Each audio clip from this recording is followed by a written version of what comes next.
We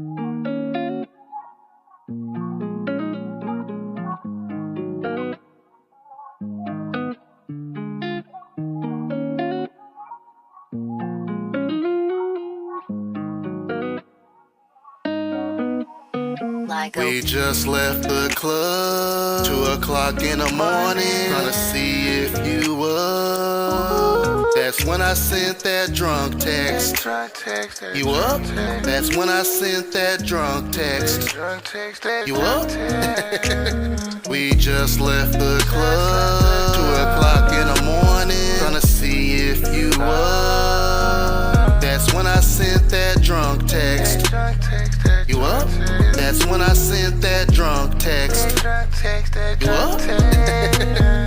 Here I go again, stumbling off the bar, searching for the keys to my car. Ain't trying to drive to the crib, it's too far. Scrolling through my contacts, yep, there you are. Hit her with that you up text, then she replied, are you drunk? Yeah, how you guess? Then she said, never mind, boy, who you with? I said, I'm with the crew, but shit, they about to dip. She said, come through. I asked what we about to do, like I ain't know what we about to do. I ran a few lights, just to get to you. She was standing at the door, half naked with some food. This girl is cool, I've been knowing her since school. Had the music playing, trying to set the mood. When I was done, she put the dishes up, then she grabbed me by the hand and she took me to her room. We just left the club, 2 o'clock in the morning, trying to see if you up. That's when I sent that drunk text.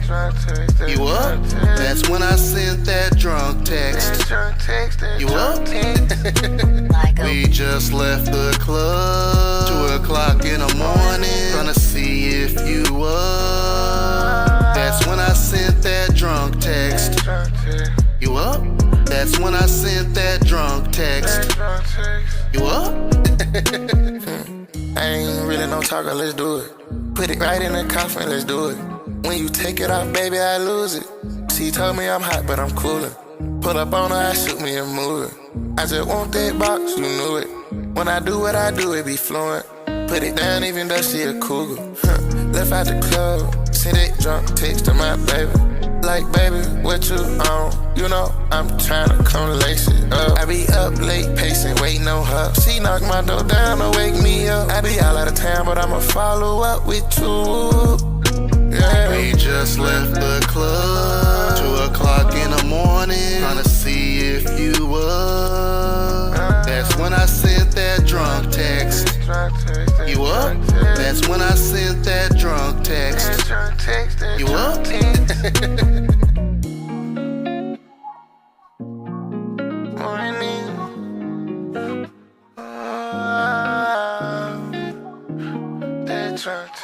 You up? You up?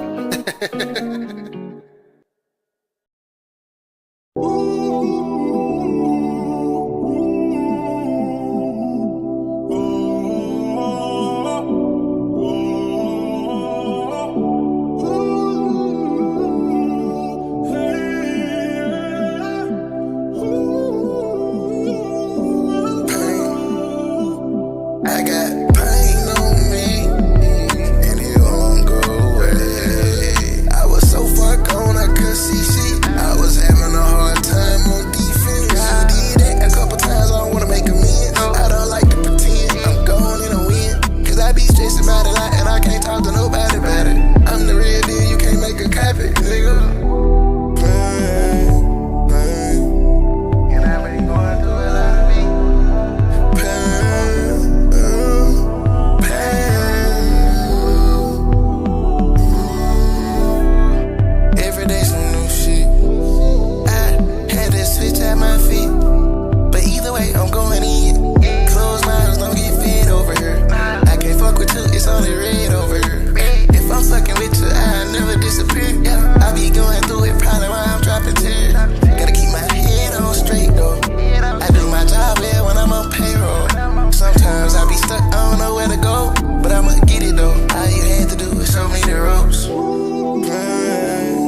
buy the shit they sell all the time, like you ain't work for that. On your 9 to 5, I know you stressing. Necessities neglected, constantly distracted, can't find the right direction. Shit, just know I got a trick for that. Hey, had to switch up the image, get the stain off my name. Brand new, no blemish. A lot of things change, don't really feel different. Hard to look through the pain like I tinted out my lenses. Walk by faith, sight alone, won't get it. Cause the trauma seen the cloud of my vision. Lean on my thoughts so long, man, I had shit twisted. Didn't realize the blessings I was given. I got pain on me, and it won't go away. I was so far gone, I couldn't see shit. I was having a hard time on defense. You did that a couple times, I don't wanna make amends. I don't like to pretend I'm gone in a win. Cause I be stressing about it a lot, and I can't talk to nobody about it. I'm the real deal, you can't make a copy, nigga.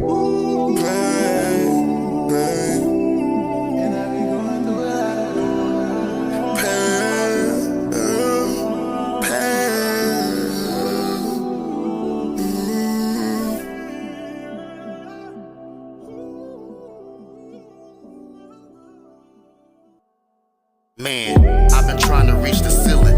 Where I come from, I was labeled as the villain. I was restricted on how far I could go. I didn't have no hope, so all a nigga really did was smoke. It's all I really could do to cope. The only direction I had was to the liquor store. The truth's really simple. We were so young and influential that the streets took a toll on our mental. But the God of Abraham, Isaac, and Jacob let me wake up. Lion of Judah, who let a caveman take us? God did. Lord, forgive me for I have sinned. I'm just trying to be like Daniel, surviving his lion's den. I'm back to writing again. Flows deep as Leviathan. If you desire truth, look no further, cause I am him. Suicide by pen. If you trying to come rival him, got a call that tried to pull me back to that old life again. Why would I pretend? Steady living this life of sin. If you don't think people change, you don't know Michael Lynn. If you don't think we in chains, look at your life again. Then you'll see why these heathens rage and who they side against. Yeah, I listen to Chief teach these heathens. Kill him with so much scripture, he won't be clean to the even. And in this land of teeming, our people cleave to their demons. My OG 60 years old, still knee deep in this street shit.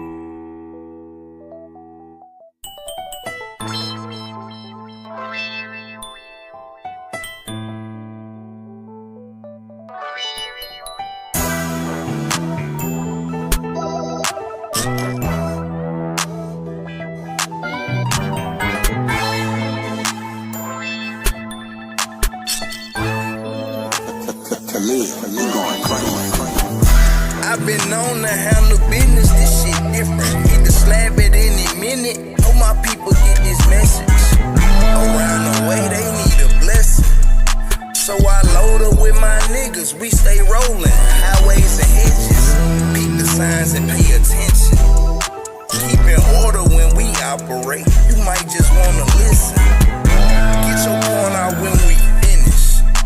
Hope my people get this message when we get to the highways. We pull up the camp about 2 o'clock. Hop out the whip and shalom to guys. Grab all the gear and unload the signs. Let's get this shit cracking, who on the line? And if it's the Sabbath, we short on time. Plus we know Yachty gon' cut a Christian. She done might come asking if we Muslim. Bitch, do you see a bow tie and pies? Like we give a fuck if you about to cry.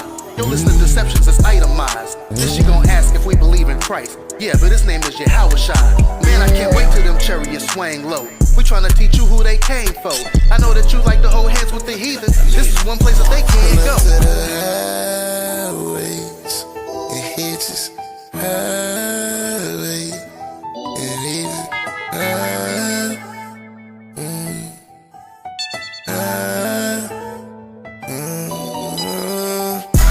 Popping out every week, my niggas down the ride. Yahweh by Hashem Hamashiach, Yahweh Shai. If they really bout that issue, then we collide. Christians want that smoke, then we roast them as we prophesy. Never been effeminate, shit, God forbid we fall aside. Oh, so you a scoffer, man, we deal with this shit all the time. Handshakes aside, can't be mad cause vengeance never ours. Step across that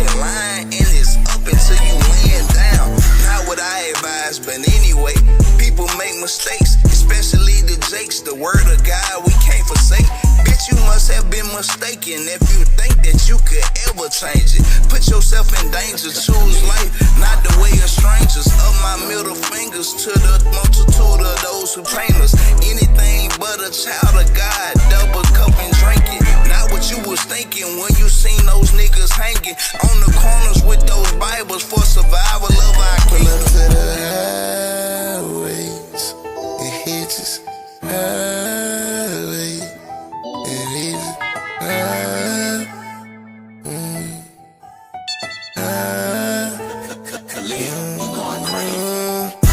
I've been known to handle business, this shit different. Hit the slab at any minute. Hope my people get this message.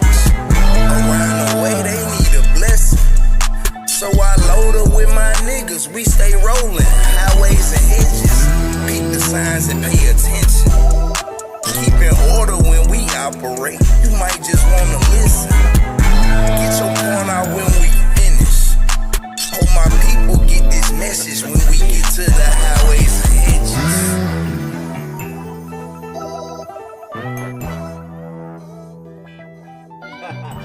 What's going on, family? What's going on? First and foremost, I want to give call halal Abinah Yahweh Bahashema Mashiach Malak Yahweh Shai. This is your brother Masada DFW coming at y'all with the first live lesson on the new channel, the Masada DFW, right? For those who've been asking, and I know y'all been asking, where's the music? What's the name of the music? Who did it? It's the brother Kamada Maf, as you can see right here on the screen. The song that is normally in the intro is this one, Highways and Hedges. All right, it's on all platforms, iTunes, Spotify. Make sure you go check that out. Make sure you also go check out, Sleepy as well. Trip. Get that music, man. Get that music today. All right. But we're gonna get straight to business. All right. Y'all saw the title of the video. Is God all love, right? And why are we going into this, right? Reason being, Christians love, I repeat, Christians love. They love to say that God is all love, man. Or God's love, God is all what? All love, or insinuate that God has only the attribute to love, right? Because he sent his only begotten son down here to die because he just loves everybody. We're going to find out, though. All right? But make sure that y'all like. Make sure y'all subscribe. Make sure you share. Make sure you comment, all right? Let me know what things that y'all want to see, right? We might be able to accommodate in this place. But let's go ahead and just dive right into it, all right? Let's get this going. Right now, let's go to a precept where most Christians will go to say that God is just all love, right? Let's find out. This is the book of, where is it at? Oh, duh, it's right in my face. This is the book of 1 John, chapter 4 and verse 16. And we know, it's a lot. If we have known and believed the love that God hath to us, God is love. Damn. Hands up. It's written right there. Let's continue. And he hath dwelt, and he that dwelleth in love dwelleth in God, and God in him. Right? So a Christian can go here and say, see, God is love. The issue with that is we cannot just sit here and try to say that God is only all love. That does not make sense. It does not fit the Bible narrative. Yes. Does he love? Absolutely he does. Right? Does he have favorites? Absolutely. Does he have things that he hates? Absolutely. Does he have emotions like we have emotions? Yes, he does. And that's what these silly Christians just don't understand. The Most High has emotions and feelings just like we do. Right? Or rather, we have emotions and feelings just like he does. Actually, no, yeah, that statement's even better. We have emotions and feelings just like he does. And so he can't just be just love. We can't, Christians, like it's weird that they just say this. And that's why they only start at the back end of the book and not the beginning of the book, right? But let's go ahead.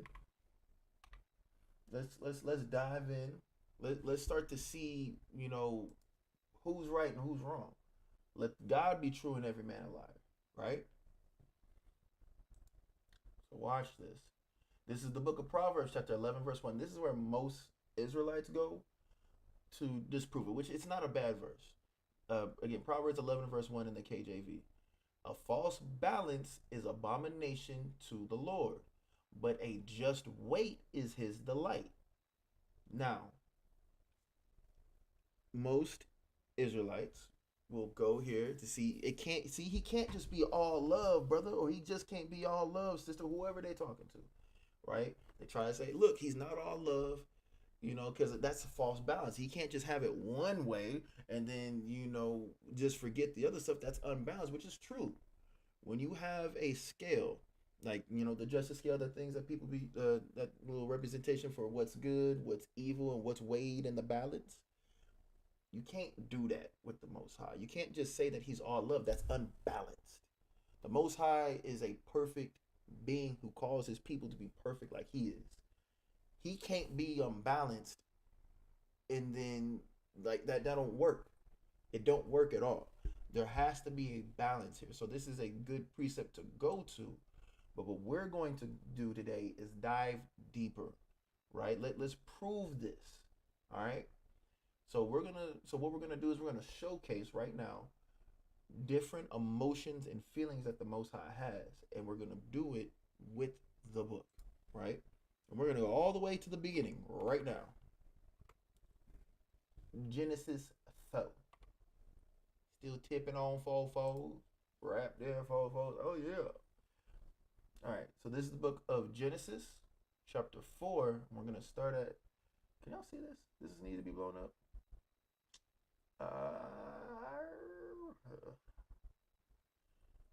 You know what? It looks. Let me see. Hold on, because I want to make sure that y'all can see. Some people might have a little trouble seeing that, so I got y'all. Boom. And what time's it? Let me see what that's looking like.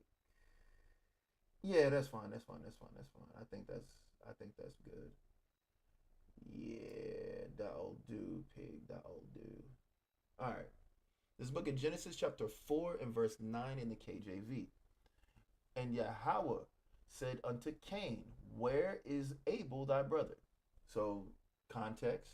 This is Cain and Abel, right? Most people are familiar with the story. Cain became jealous of Abel because Abel had favor of the Most High, whereas Cain did not. So, he got jealous, and of course, he rose up. Let's just read it, verse 8. And Cain talked to Abel, his brother, and it came to pass when they were in the field that Cain rose up against Abel, his brother, and slew him. So he got jealous, and he killed his brother, right? Again, verse 9. And Yahweh said unto Cain, where is Abel thy brother? And he said, I know not. Am I my brother's keeper? Yes. Yes, we are you're supposed to be your brother's keeper. You're supposed to be able to, watch out for your people, things like that, right? Watch out for your family. Verse 10. And he said, what hast thou done? The voice of thy brother's blood crieth unto me from the ground. And now art thou cursed from the earth, which hath opened her mouth to receive thy brother's blood from thy hand. When thou tillest the ground, it shall not henceforth yield unto thee her strength. A fugitive and a vagabond shalt thou be in the earth. Right? So, Cain has now been given a judgment for killing your brother. You've allowed the earth to drink the blood of your brother, and this blood was spilt by your hands. Because of this, when you go to work and you till that ground, the earth is not going to yield its fruit unto you, right? So essentially, these people are going to hit Cain. Yeah, because if I go a different route, it's going to open up a whole nother can of worms. We'll do that another day. But essentially, Cain's judgment, he's not going to be able to yield fruit from the earth, or at least have good success at it. He will be a fugitive and a vagabond. A fugitive means that someone's out to kill him or arrest him. So he's a fugitive in the earth, and a vagabond shalt thou be in the earth. He's going to be poor in the earth, and he's going to be a fugitive. People are going to be hunting him, right? Verse 13. Shalom, Kasat. Shalom, God. Boom. Verse 13. And Cain said unto Yahweh, my punishment is greater than I can bear. Verse 14. Behold, thou hast driven me out this day from the face of the earth, and from thy face shall I be hid. And I shall be a fugitive and a vagabond in the earth, and it shall come to pass that everyone that findeth me shall slay me. Now everyone that meets him, he's going to die. He's worried anywhere I go, I'm going to be killed. Cool. Verse 15, and Yahweh said unto him, therefore, whosoever slayeth Cain, anybody that kills Cain, vengeance shall be taken on him sevenfold. So anyone that kills Cain is going to be put in a harsher punishment for that death of Cain sevenfold, or 7 times more than what happened to him. And Yahweh set a mark upon Cain, lest any finding him should kill him. Why? Because vengeance is Yahweh's, right? And then from that point, Cain went out from the presence of Yahweh and dwelt in the land of Nod, east of Eden. Again, we're not going to dive too deep into that. But we're showing here, this doesn't sound like all love. This doesn't sound like God is all love right here. Someone who he favored was killed by their brother. He gave a judgment. And he also said that anybody that kills Cain is going to have a vengeance upon them sevenfold, right? Vengeance is not love. Matter of fact, let's see. What is that word for vengeance? Let's get it. I'm curious. What is this word for vengeance? Nakwam. Or Nakawam, right? Or no, it's like Nakawam or Nakwam. Vengeance. To avenge. Take vengeance. Revenge. Avenge oneself. Be avenged. Be punished. To entertain revengeful feelings. To suffer vengeance. This is not love. Right? Now, granted, you know, it's not the love that the Christian church talks about. You can't say that God is all love when we have instances like this. Let's continue, though. Let's go Genesis 6, and we're going to start at verse 5. Again, Genesis chapter 6 and verse 5 in the KJV. And God saw that the wickedness of man was great in the earth, and that every imagination of the thoughts of his heart was only evil continually, right? And it repented Yahweh that he had made man on earth, and it grieved him at his heart. He regretted it. Like, why are y'all here doing this BS, right? And Yahweh said, I will destroy man whom I have created from the face of the earth. Now, hold on, wait a minute. Who is, hold on, y'all. Hold on.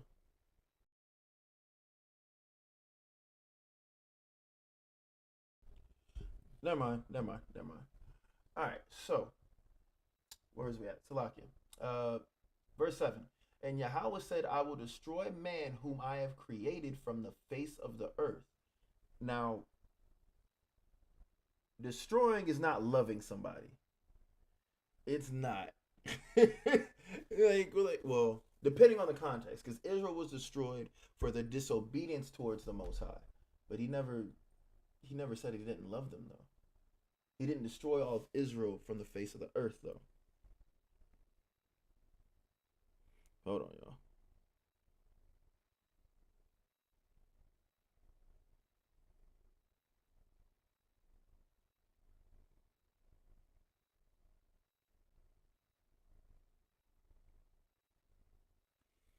All right. So we're still on verse 7. So yeah.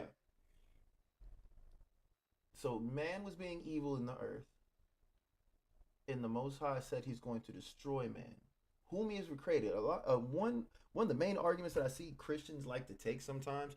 Well, God created everybody. He created Adam. We all come from Adam. God loves everybody.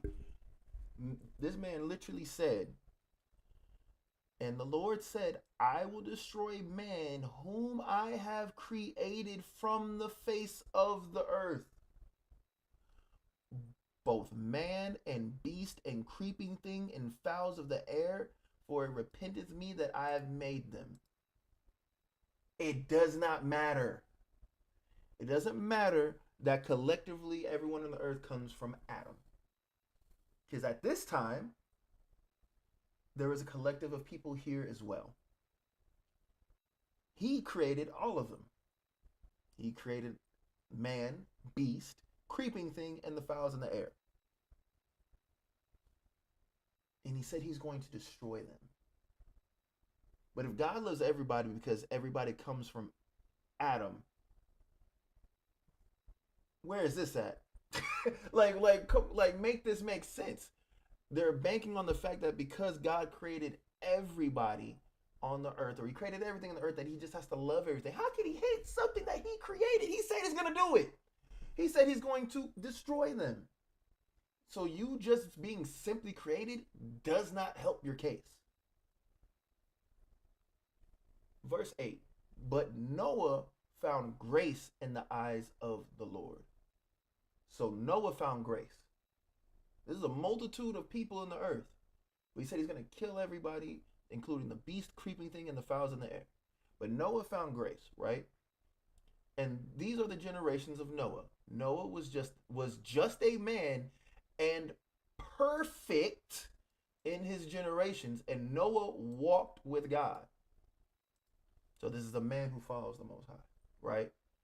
Noah begat 3 sons, Shem, Ham, and Japheth. The earth also was corrupt before God, and the earth was filled with violence. Kind of like today. Interesting. And God looked upon the earth, and behold, it was corrupt, and all flesh had corrupted his own way upon the earth. Right? So from this point, this is where we see the Most High give him instruction. Give no instruction to build the ark and things like that. We don't have to go too deep into that. Right? Most people are familiar with that story. But again, he said he's going to destroy man, beast, fowl, and creeping thing because of what's going on the earth. But Noah and his family were the only ones that found grace. Where's the love for everybody at? Where is it? I'll wait. Because this sounds like preferential treatment. Which that is what the Most High does. He gives that preferential treatment. Alright? But let's continue. Let's jump a little bit further in this.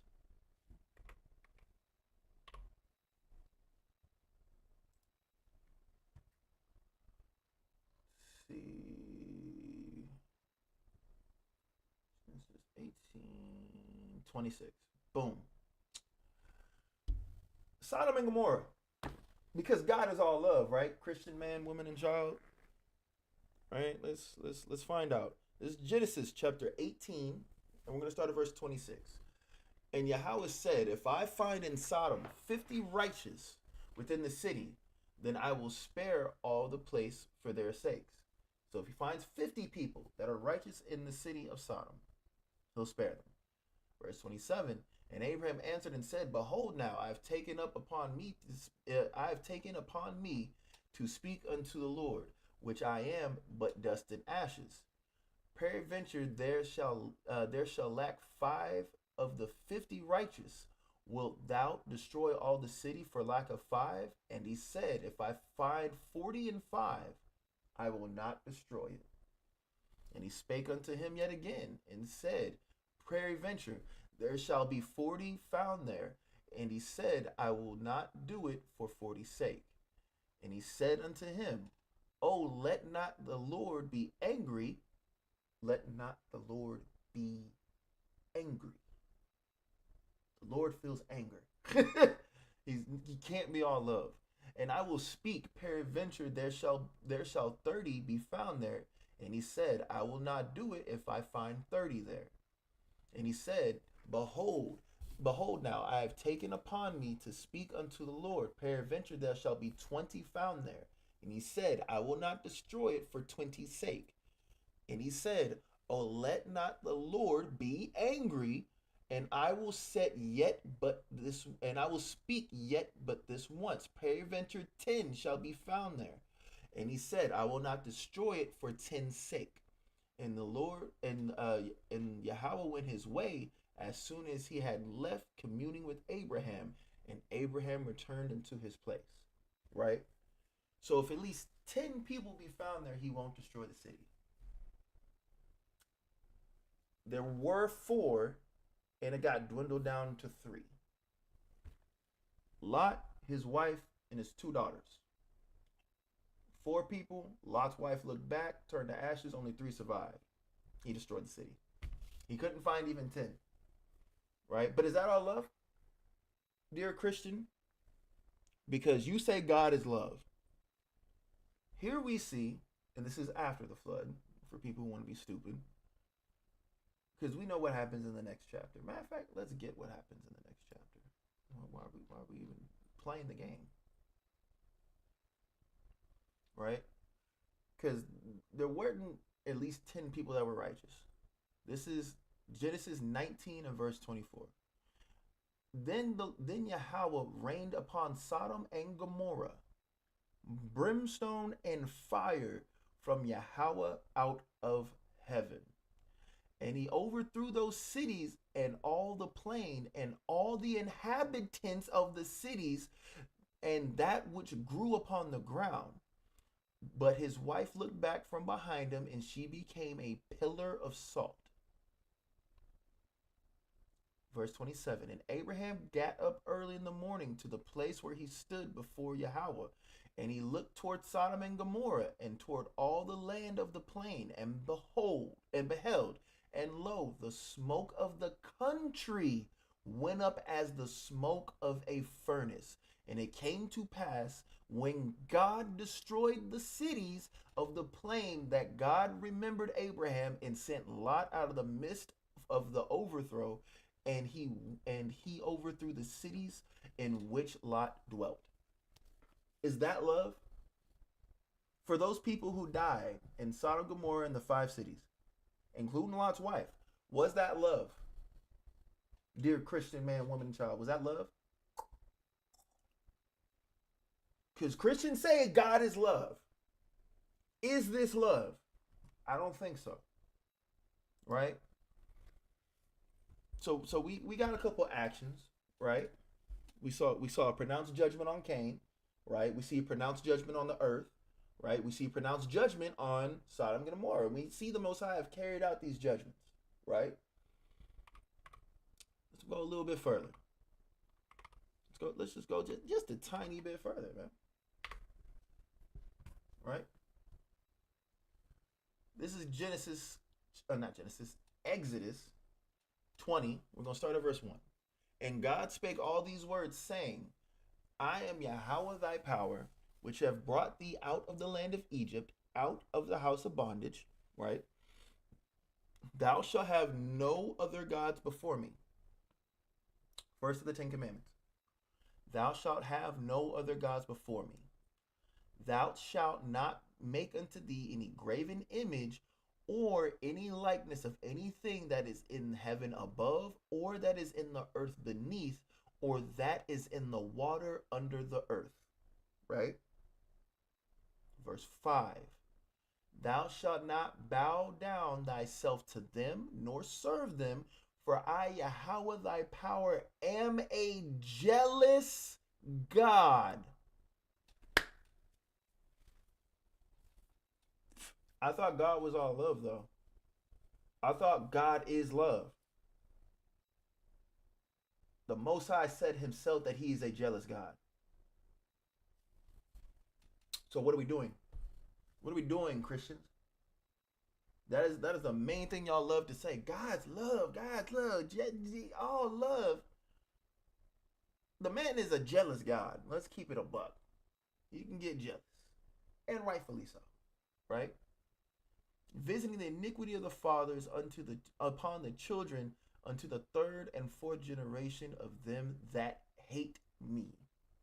He's a jealous God, and he's going to visit the iniquity of past generations on the children unto the 3rd and 4th generation of them that hate me. The them that would hate him would be the ones who committed the iniquity. And the ones who committed the iniquity were the fathers of the children.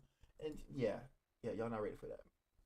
Matter of fact, I think somebody currently is going into regeneration or reincarnation and is live right now. Make sure you go check that out. You know? But yeah, I thought it was all love. Christian man, woman, and child. What happened? Is he not all love? Because that he said he a jealous God. He didn't say an all loving God. He said I am a jealous God. Make that make sense to me. Let's reel it back though. Reel it back real quick. This is Exodus chapter 15 and verse 3. Yahweh is a man of war. Yahweh is his name. I have to be reading that wrong. Wait, is my cam? Oh, look at that. Cam is in the way. Raise that up. Salah. Yahweh is a man of war, and Yahweh is his name. But I thought he was all love. Which is it? We can see in the Bible that he is not all love, family. We know this, but these silly Christians, and when I mean silly Christians, I'm talking about the tards. The tards, right? And our people who are still operating in Christianity, whether it be loosely or they're just, diehard, Christians and whatnot, right? But there's no way that y'all can sit here and try to say that God is just all love and he's just an all loving God. That don't make sense and it don't match the text. It just does not, right? Well, look at this. This is Jeremiah chapter 6, and we're going to start at verse 9, right? I'm going to make sure y'all can see that down there. I'm mad I realized my camera was all in the way. But thus saith Yahweh of hosts, they shall thoroughly glean the remnant of Israel as a vine, Turn back thine hand as a grape gatherer in the baskets. Verse 10, behold, to whom shall I speak and give warning, that they may hear? Behold, their ear is uncircumcised, they cannot hearken. Behold, the word of Yahweh is unto them as a reproach, they have no delight in it. So these are people who don't want to hear the word of the Most High. And who is it? It's Israel, obviously. Therefore, I am full of the fury of Yahweh.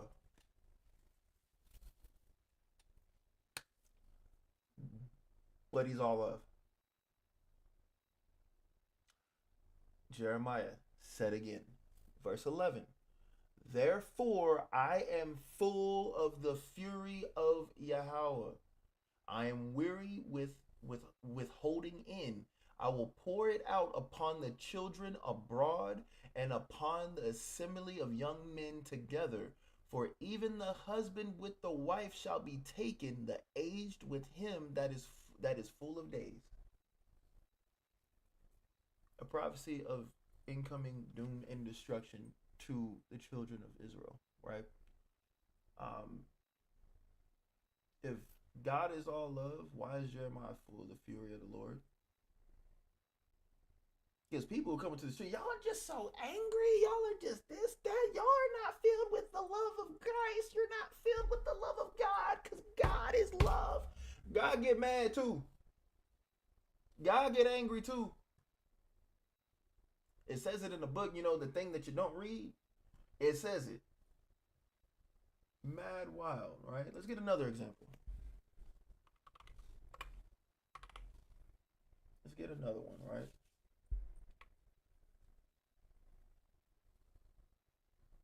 This is Ezekiel chapter 25, and I think what I want is 14. There it is.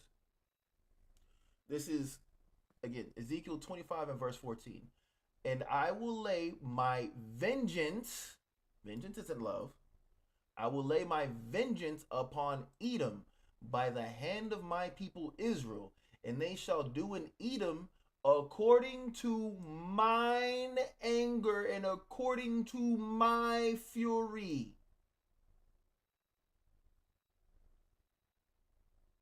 Where's the love?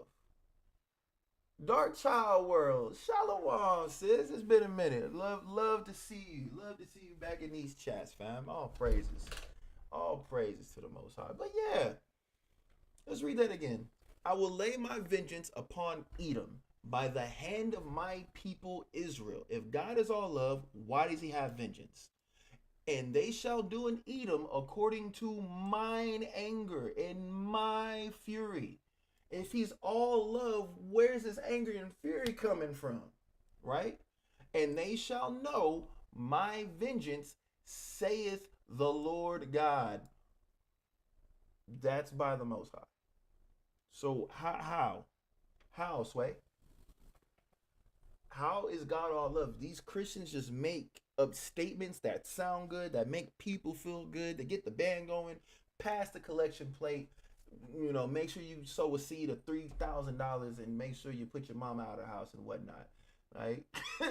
Like it's crazy. But these things need to be addressed. The small things that keep our people so wrapped in Christianity, they do need to be addressed. And this is one of them. All these little sayings that they do, they have to be shown to be wrong. Because those are the things that keep them locked into Christianity. Other than the fact that, they just a bunch of can't get rights. And if you know where that's from, hey, what's up, fam? How your hip doing? You warm your knee up? But let's keep moving though, right? Let's see. Let's go. Let's see, because we did the law. Now we in the prophets. We want Zechariah 1. That's what I want. Wow, you're gonna make me spell it? You're gonna make me. When you don't feel like spelling words out completely, but life just be lifing. Well, if you spelled it right. Jeez. That's my fault. Alright, so let's go. Boom. I think I want 30. Yes. So this is Zechariah chapter 1. We're going to start at verse 13. And Yahweh answered the angel that talked with me with good words and comfortable words. So the angel communed with me, Salakia. And the angel that communed with me said unto me, Cry thou, saying, Thus saith Yahweh of hosts, I am jealous for Jerusalem and for Zion with a great jealousy. Right? Verse 15. I am very sore displeased with the heathen. He didn't say, I love the heathen. I greatly love the heathen. No, it doesn't matter what they do. It's just love. He said, I am very sore displeased with the heathen that are at ease, for I was but a little displeased, and they helped forward the affliction. Right? So the Most High is displeased with the heathen because of the things they've done to us as the children of Israel. Right? Where's all this love at, Christian man? Where is it? Because I've still yet to see it outside of the first verse that we started with, which is 1 John 4:16, where it does have the actual phrase, God is love. Sure. What about all this? Because you gotta make this make sense, Christian man. Right? Gotta make it make sense. And what they're not going to do is that. Let's get another one, right? Let's see if we can corroborate this. Because so far we haven't. Because, to the law and to the testimony. That's the measuring stick. To the law and to the testimony, right? Where it's at.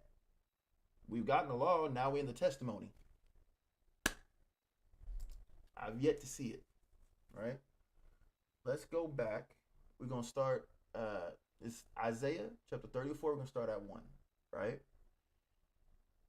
You nations, and this is in the CSB for people who may be, just using a KJV. This is going to be in the CSB, right? Again, Isaiah 34 and verse 1. You nations, come here and listen. You peoples, pay attention. Let the earth and all that fills it hear, the world and all that comes with it. The Lord is angry.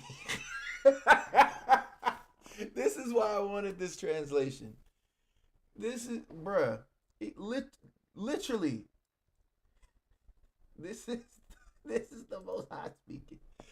Yeah, Yahweh is angry with all the nations. Come on. Come on. You can't sit here and really say, well, God loves everyone. That man is angry with all the nations. What are we talking about? Furious with all their armies. He's angry with all the nations. He's furious with all their armies. He will set them apart for destruction, giving them over to slaughter. That's not love. That's not love. Where's the love in that? Where is this all loving God that y'all talking about? Cause it ain't him. Where he at? Verse 3. Their slain will be thrown out, and the stench of their corpses will rise. The mountains will flow with their blood. Where? If there's a Christian in the chat, tell me.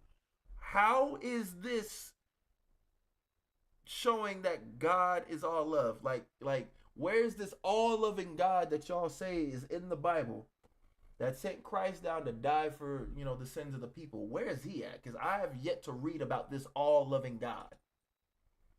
I'm reading about a God who, when I look at myself and I have my own emotions and my own feelings, I recognize that I get these things from him.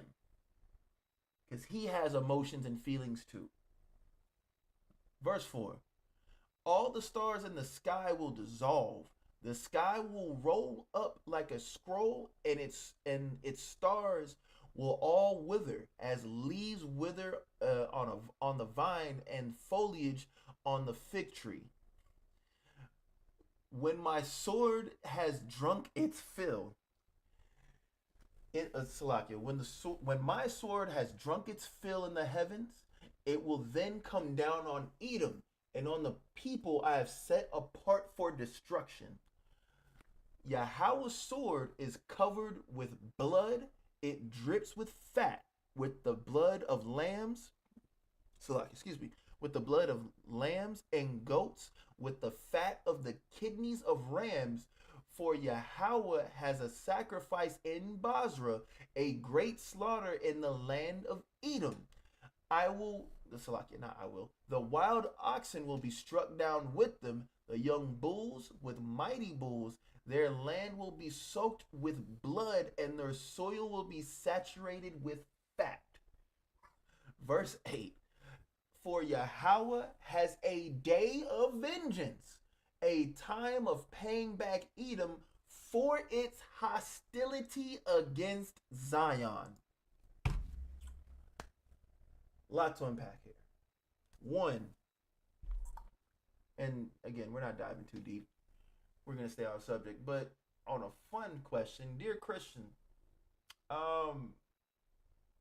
when did the Most High pay back Edom with vengeance for their hostility against Zion? Riddle me that. I'd love to know. I would definitely love to see when this was fulfilled. I'd love to see that. But again, where's this love? Where's this all-loving God at? Right? But you know what? They'll probably say that Christ is love too. Because Christ died for his sins because he loved it. Let's find out. Let's find out. Let's see if the Hamashiach, who the world inwardly calls Jesus Christ, let's see if he is all love, right? You said my mic is super quiet? What about now? What about now? What about now? Testing. It definitely shouldn't be. One in the chat if it's better, two in the chat if it needs to be louder. Let me know. Yay, nay, yay. Somebody let me know.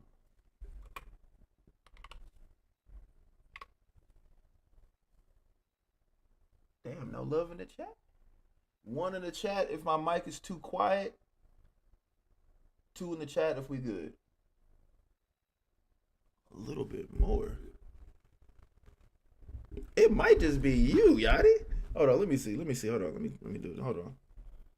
If it needs to be louder, let me know. Yeah, it might be you, bro. Cause I just turned up the volume on my YouTube. I'm coming in loud and clear, my boy. Yeah, I'm coming in loud and clear. That might be you, my boy.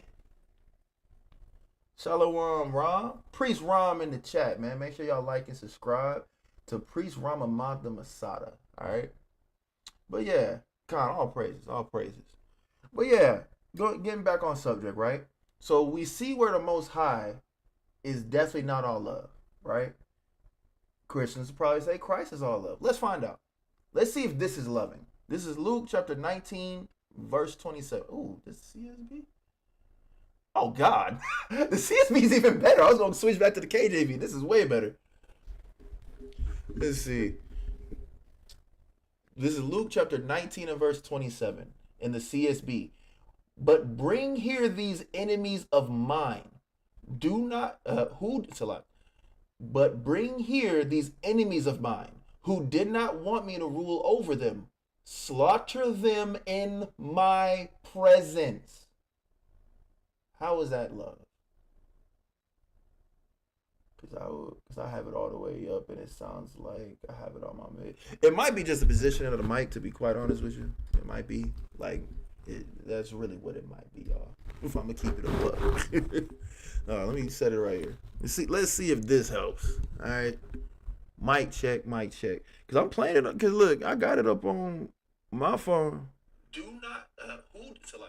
Yeah, I'm coming in loud and clear, man. Enemies of mine who did not. Yeah, I'm coming in loud and clear.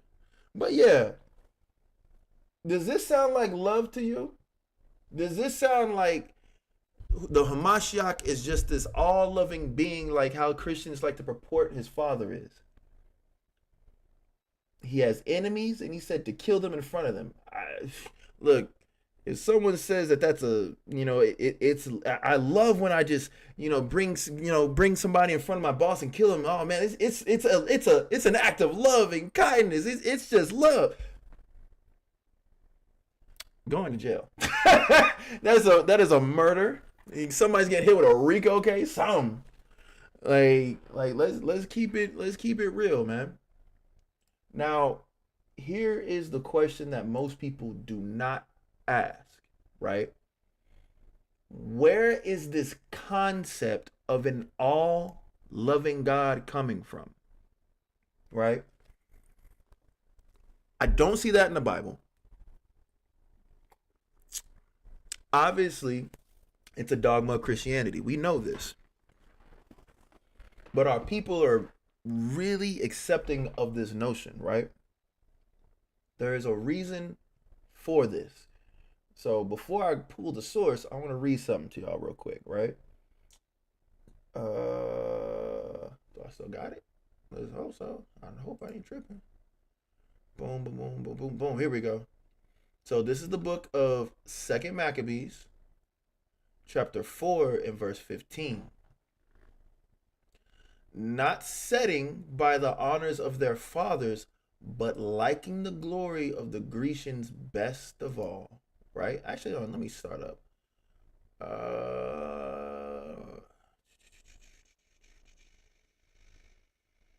We'll start at 13. Now, such was the height of Greek fashions and increase of heathenish manners. Let's talk about a wearing of a specific hat, right? Through the exceeding profanities of Jason, that ungodly wretch, and no high priest, that the priest had no courage to serve any more at the altar, but despising the temple, neglecting the sacrifices, hastened to be partakers of the unlawful allowance in the place of exercise, after the game of discus called them forth, not setting by the honors of their fathers, but liking the glory of the Grecians most of all. Our people love the way of Greek culture. A lot of people, when Hercules came out as a Disney movie, everybody loved that movie.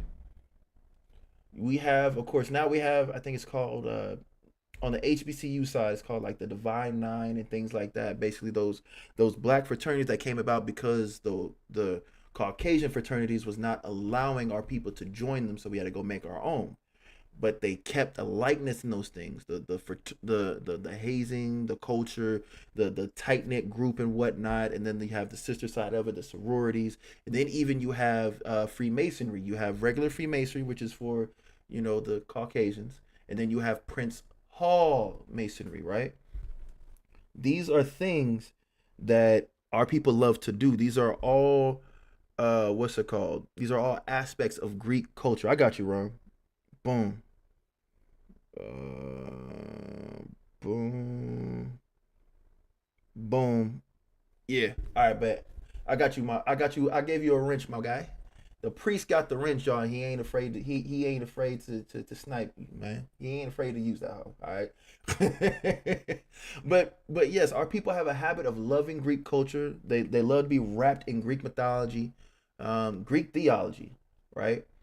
Our people just love this way of Greek life, right? Even the government system of today is loosely based off Roman and Greco practices, right?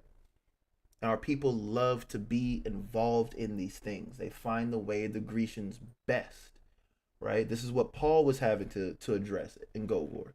When he went out, and of course he addressed his churches that were under him, and when he was going out to Israelites, right, that were out in those places of Mesopotamia, Thessalonica, just pretty much in the Mediterranean and whatnot, in the area which was predominantly Greek before Rome expanded their empire and overtook what the Greeks had conquered at that time, right?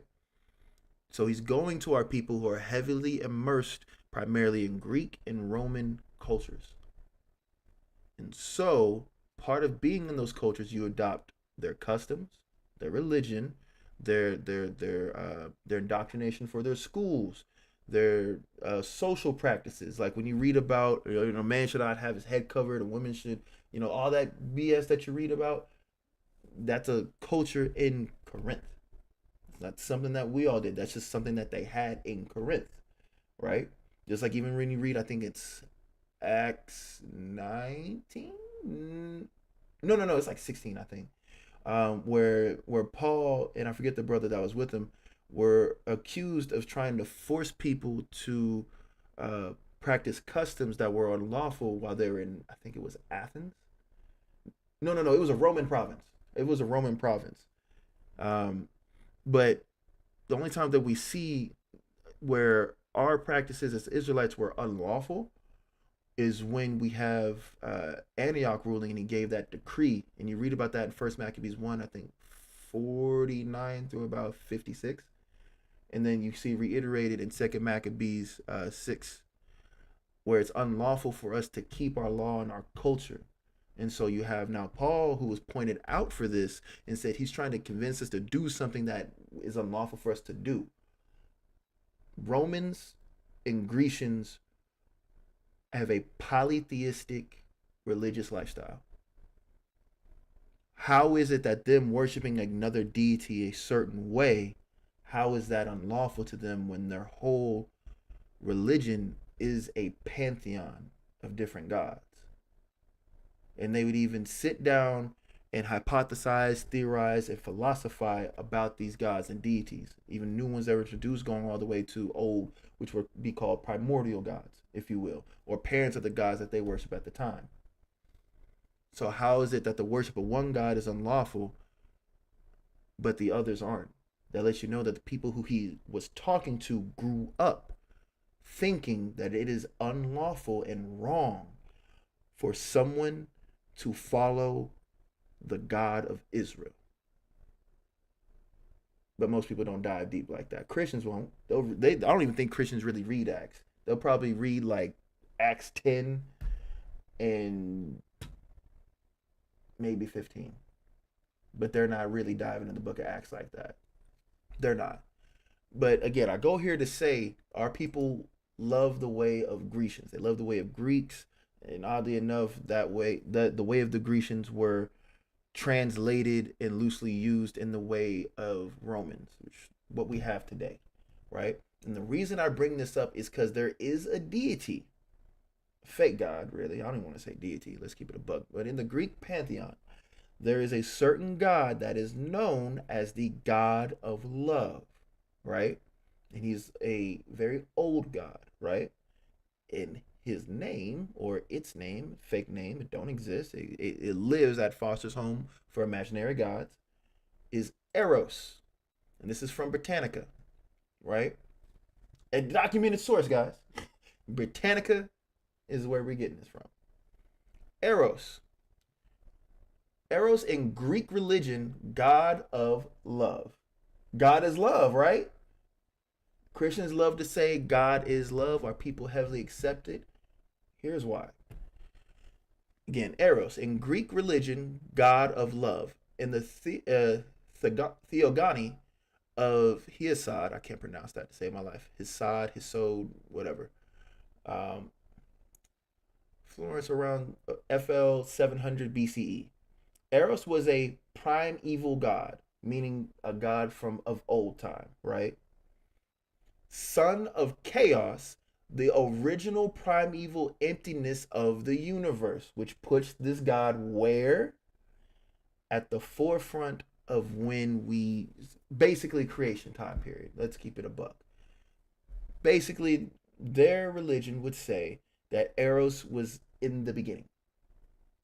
Was the beginning. In the beginning. And we know that's the Most High. The Most High doesn't have a beginning. He made the beginning. And that's why they call him a primeval god. Emptiness of the universe, but later tradition made him the son of Aphrodite. So they switched their own doctrine. But originally he was one of these primeval gods known as the god of love from of old, right? Keep in mind, because when we read the Bible, we know the Most High was of old. He is existence. And so now for us to be indoctrinated and then introduced to a god of this prime evil during the time of emptiness, before things were created, and being introduced as the god of love. This is where we begin to see this. This is where it gets introduced to us during our time in captivity. And we're going to read into that. Watch. But later tradition made him the son of Aphrodite, goddess of sexual love and beauty, by either Zeus, the king of gods, Ares, god of war or of battle, or Hermes, divine messenger of the gods. Ain't none of them real gods. Let's keep it a buck. Eros was a god not simply of passion, but also of fertility. His brother was Anteros, the god of mutual love, who was sometimes described as his opponent.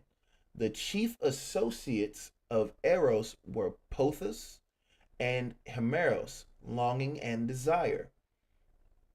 Ever wonder why we're so heavily sexualized in America when the same people who ruled in Greece and Rome are now ruling in America? These are their gods. They played the long game, y'all.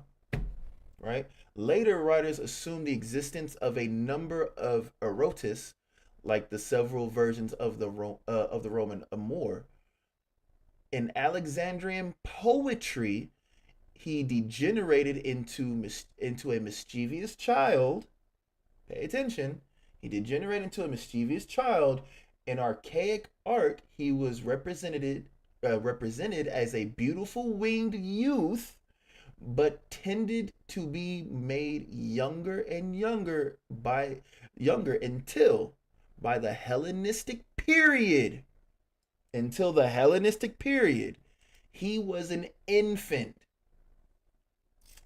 Now, wait a minute. Wait 1 minute. Cupid. The chief cult center was the Thespian in Boeotia, where the Erotidia were celebrated. He also shared a sanctuary with Aphrodite in the north wall of the Acropolis at Athens. So the God of love, the primeval God of love, who started out as a primeval deity in ancient Greece, kept up throughout that time, and throughout that the annals of time was then shown to be a youth with wings, still a God of love, all the way up until he was just an infant with wings. So we just connect in a primeval God of love all the way to, you guessed it, Cupid. Conditioning of the mind of and of a people to be completely diluted, it does take time. Look what just roughly a little over 400 years have done to our people just in this captivity of America. How much more over millennia of being oppressed by that same group, going by, ancient cultures that they changed and appropriated from other people, and them having that conquerization from the Grecians to the Romans, and now from when they took hold of Europe all the way over till now. And our people don't understand where we get the concept of. Psychologically, we just hear, oh, God is love. This makes sense. God is love, because we were already introduced to a God of love during the Hellenistic period, to where we were forced to follow the traditions of the people during that time. Otherwise, we face death and torture. It's called conditioning, people, right? So this is where our people get that idea that God is all love. He's not all love. He has feelings and he has emotions. He gets mad. He gets sad. He likes to laugh. The man, he feels. He's a God of war. Like, come on. But let's get some other examples, right? Let's get some other examples, right? Moving forward. Okay, watch this. Let's get some aspects or some examples of him showing his love. Let's get it. This is the book of Deuteronomy. I want this in the KJV. This is Deuteronomy chapter 10 and verse 15, right? Only Yahweh had a delight in thy fathers to love them. There's the love. There's the love. And he chose their seed after them, even you above all people as it is this day. That's love. That's love right there, right? Let's get another example of the Most High loving, right? Let's showcase the love that the Most High really has. This is Amos chapter 3, and we're gonna start at verse 1. Hear this word that Yahweh has spoken against you, O children of Israel, against the whole family which I brought up from the land of Egypt, saying, you only have I known of all the families of the earth, therefore I will punish you for all your iniquities. That's love. Why is that love? Right? The Lord loves who he chastens. Right? Matter of fact, hold on. Wait a minute. Something ain't right.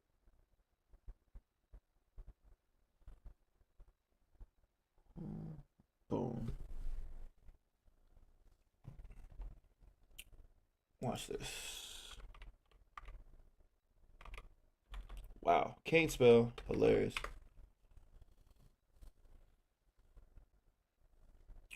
Hebrews 12 and 6. For whom Yahweh loveth, he chasteneth, and scourgeth every son whom he receiveth. Right? So the Most High said that he has only known Israel, and he's only going to punish Israel for their iniquities. And that's exactly what we see in the curses, right? We live out the curses even to this day. Dang, that's why I don't want the mic right there in my way. So we can't just sit here and say that he's all love when we have clear examples on when he is showing his love and when he is not showing love, right? Let's get a few more.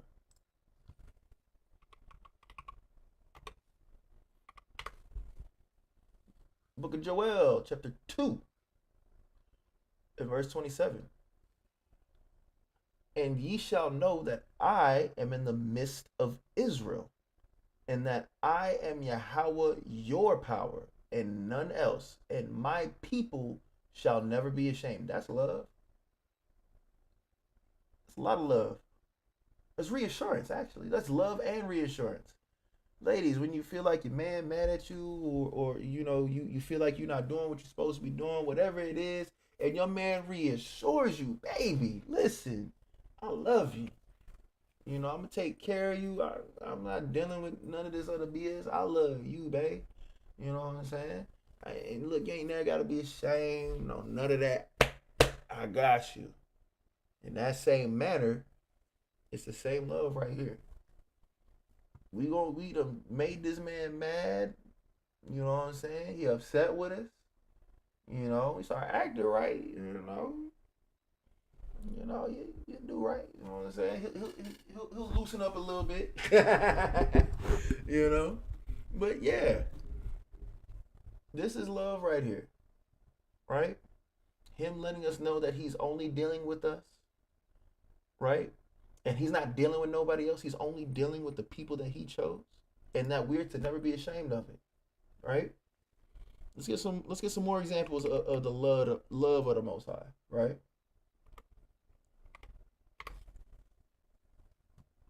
There's Lamentations chapter 4 and 21. Rejoice and be glad, O daughter of Edom. Edom get to rejoice and be glad. Let's see why. That dwellest in the land of Uz. The cup also shall pass through unto thee, and thou shalt be drunken, and thou shalt make thyself naked. The punishment of thine iniquity is accomplished, O daughter of Zion. So our punishment is going to be over with. He will no more carry thee away into captivity. He will visit thine iniquity, O daughter of Edom, and he will discover thy sins. So Edom is getting a punishment, and Israel is being brought out of punishment, being brought out of our captivity. And we read earlier in Isaiah, the Most High has his vengeance set against Edom. We've seen this. Only gonna wax worse and worse for him, right? And let's get the main one. Let's get the Let's get that Obadiah. The Obadiah. You feel me? This is Obadiah 1. We're gonna start at verse 18. Every Israelite's favorite verse. And the house of Jacob shall be a fire, and the house of Joseph a flame, and the house of Esau for stubble. And they shall kindle in them and devour them, and there shall not be any remaining of the house of Esau, for Yahweh have spoken it. And they of the south shall possess the mount of Esau, and they of the plain the Philistines, and they shall possess the fields of Ephraim, the fields of Samaria, and Benjamin shall possess Gilead. And the captivity of this host of the children of Israel shall possess that of the Canaanites, even unto Zarephath, and the captivity of Jerusalem, which is in Sepharad, shall possess the cities of the south. And saviors shall come up on Mount Zion to judge the mount of Esau, and the kingdom shall be Yahweh's.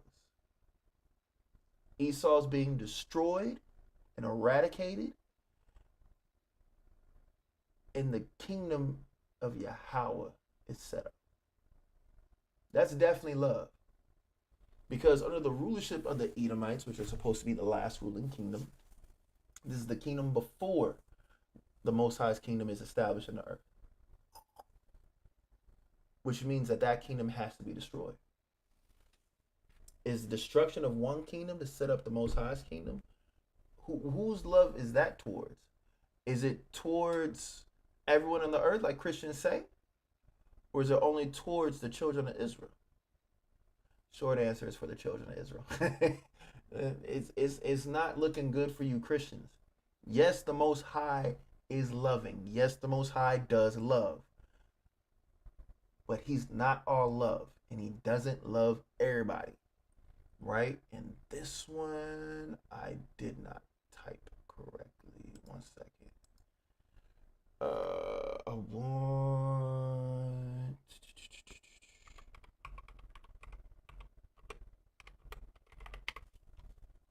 There we go.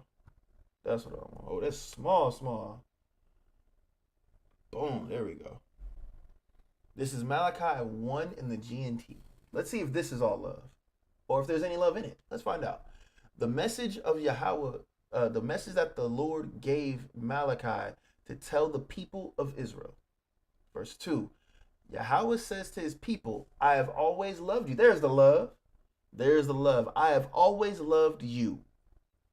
But they reply, how have you shown your love for us?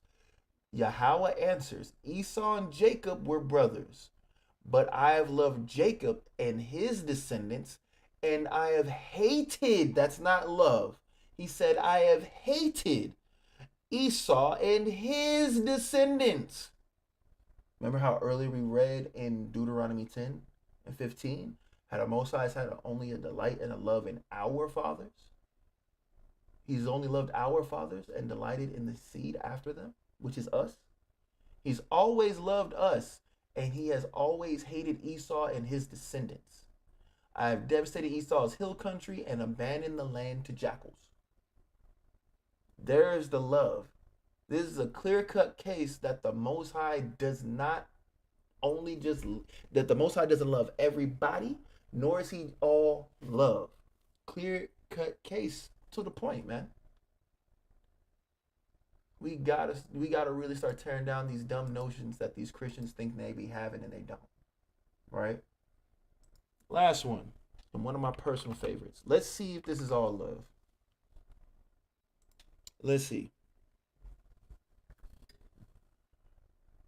This is Isaiah chapter 61. We're going to start at verse 1. What is this? The gospel. The good news, right? The glad tidings, the good tidings. Christians love the gospel. I guarantee you there's like at least 15 churches or organizations say the gospel of Jesus Christ located at 822 Parkway Ave or some BS like that. I don't freaking know. But yeah, let's read the gospel, right? The Spirit of the Lord God is upon me, because Yahweh hath anointed me to preach good tidings unto the meek.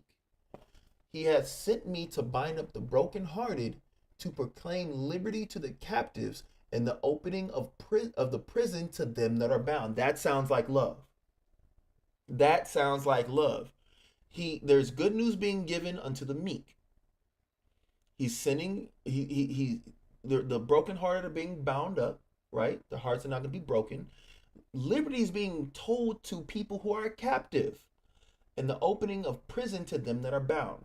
Now, what most Christians refuse to acknowledge and answer is that if there's someone who's brokenhearted, there's someone who broke their hearts.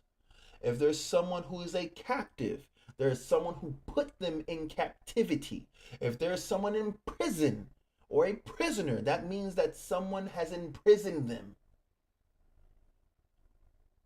How can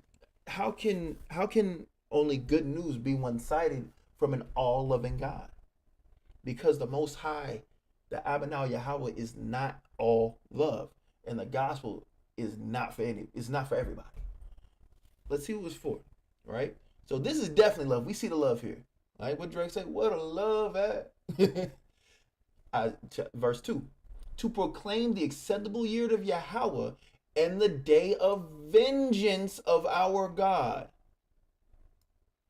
There's vengeance being involved here. To comfort all that mourn. That's a loving act. I'm going to comfort someone who's mourning. Right? To appoint unto them that mourn in Zion. So this is for the people of Zion. Who the people of Zion? The children of Israel. Right? To give unto them beauty for ashes, the oil of joy for mourning, the garment of praise for the spirit of heaviness, that they might be called trees of righteousness, the planting of Yahweh, that he might be glorified. That's love. and they shall build the old wastes. They shall raise up the former desolations, and they shall repair the waste cities, the desolations of many generations. So we're going to repair what has been broken and damaged. That's love. And strangers, oh, the other people, and strangers shall stand and feed your flocks, and the sons of the alien shall be your plowmen and your vine dressers. So the other people are going to be working for us. That is their lot. Where's the love for everybody? It's not there. The love is for the children of Israel, right? And that's what Christians need to understand. And we, granted, I'm a nitpicker. What does that mean? I'm gonna get on those small points that you try to speed by, and I'm gonna make you stand on it, because I know you're using that as a step to just BS the entire time. I'm not finna let you do it. These old Christian quotes that they like to do, God's all love, John 3:16, or the misquoting of the Bible that they do, is done for. We're not doing it no more. Okay? We're not doing it no more. All right? We're not letting them get away with this. So, again, to you Christians, if you want to go anywhere to prove that God is just love, or he's all love, or he loves everybody, I'd love to see it. But what we've seen, your statement don't hold up. We don't see that in the text. We see that this man has emotions. He gets jealous. He gets angry. He's furious. He has vengeance, right? He plans out things, in the long run, right? He does things with purpose, and he has emotions, and he feels. He is not all love. And anybody that's trying to say that he is, go away. Or prove it, and then watch you be disproved. All right? But going forward, and this was really a test class. I wanted to make sure that if I did do lies, that it worked. I think it worked. Leave a comment. How'd you like the class? What do you want to see more of? Make sure to like, share, comment, subscribe. And yes, this will be under a playlist called the Masada Lecture Room. You can find that on this channel. There's going to be, of course, there's going to be some more live classes. There's going to be some recorded classes. It just depends on what kind of time I got. But you will be able to find edifying content like this exclusively in that playlist. All right? That way, you can kind of sift through, see what's where, and not have to scroll for 5 hours trying to figure out where the edification is. All right? But yeah, I hope y'all enjoyed this video. Lord willing, we make more of this to edify the people, because it can't just be entertainment. We have to edify and be balanced. All right? But with that, I want to give Call Halal, but now Yahweh, Shema Mashiach, Malak Yahweh Shai. Shalom, family.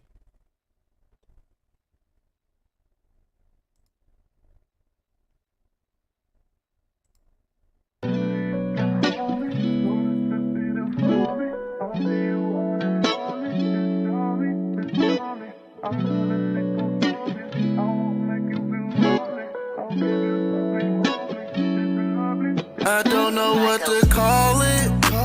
It's crazy that we call this love. We break up and get back together. It's that toxic love. You promised. You said it would be only us, but I know I'm not the only one. I don't know what to call it. It's crazy that we call this love. We break up and get back together. It's that toxic love. You promised. You said it would be only us, but I know I'm not the only one. You broke the bond that we had. I'm not gonna sit here all bum feeling sad. You can do you, cause I'm gonna do me. And I promise I'm not gonna come crawling back. I got way too many scars on my back, from all of them times you stuck knives in it, from really deep cuts to you slicing it. I'm packing my shit, give me 5 minutes. Head straight to my car and then dive in it. All I see in the rearview is lies in it. She calling and texting like, where is you going? Shit, this my business. Grab the Modelo with lime in it. I'm trying to go drown in my feelings. She want this to work out. You should try physical fitness, cause I'm finished. I don't know what to call it. It's crazy that we call